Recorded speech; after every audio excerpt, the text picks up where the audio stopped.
ରାଉଣ୍ଡିଆ କ୍ଷେତ୍ର ଗେଟ୍ ଗଲା। ଏଇଟା ଜଗନ୍ନାଥ ମନ୍ଦିର।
ଷଣ୍ଢ ଛିଡ଼ା ହେଇଛି।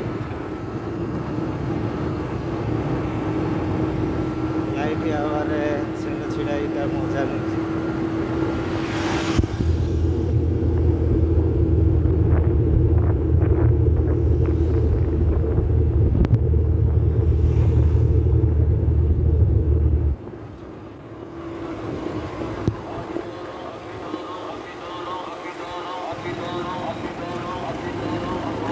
ଯାତ୍ରା ରାଲି କରୁଛି, ଯାତ୍ରା ଗାଡ଼ି ରାଲି କରୁଛି, ଯାତ୍ରା ପକେଇଛି କାଳୀ ପୂଜାରେ। ଯାତ୍ରା ପଡ଼ିଛି, ଯାତ୍ରା ଦେଖିବା ପାଇଁ ଚାହୁଁଥିଲେ ଆସନ୍ତୁ। ଆଜି ଡେଟ୍ ହେଉଛି 15 ଅକ୍ଟୋବର 2022ରେ ଏଠି ଯାତ୍ରା ହେଉଛି। ନୂଆ ନାଟକ ଆସନ୍ତୁ ଦେଖିବା। ଏବେ ପହଞ୍ଚ ଜଷ୍ଟ ଆଇଲେ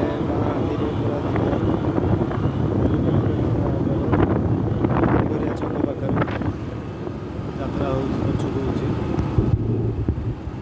ଯାତ୍ରା ଦେଖିବେ, ଯଦି ଭଲ ଲାଗିଲେ ସବସ୍କ୍ରାଇବ୍ କରିବେ, ଲାଇକ୍ କରିବେ, କମେଣ୍ଟ ବକ୍ସରେ ଦେବେ, ସାଙ୍ଗ ପାଖକୁ ସେୟାର କରିବେ। ନୂଆ ନୂଆ ପିଢ଼ି ବା ଭଦ୍ରକର ସବୁଆଡ଼େ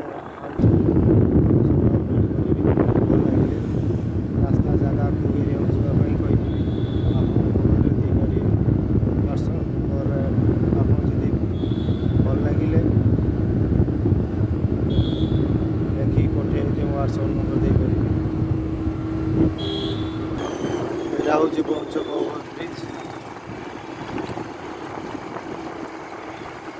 ମୁଁ ଆସିଲି ରାଉଣ୍ଡିଆରେ ଆସିଲି, ମୋ ଚରକା ବର୍ତ୍ତମାନ ଯାଉଛି ଘରକୁ। ଯାଇଥିଲି ମୋ ସାଙ୍ଗର 21 ତାର ପୁଅ ହେଇଛି। ବାହାରୁଛି ଘରକୁ ଯାଉଛି। ଏଇଟା ହେଉଛି ଷ୍ଟେସନ ଆଡ଼କୁ ରାସ୍ତା। ଦେଖିଦେଉଛୁ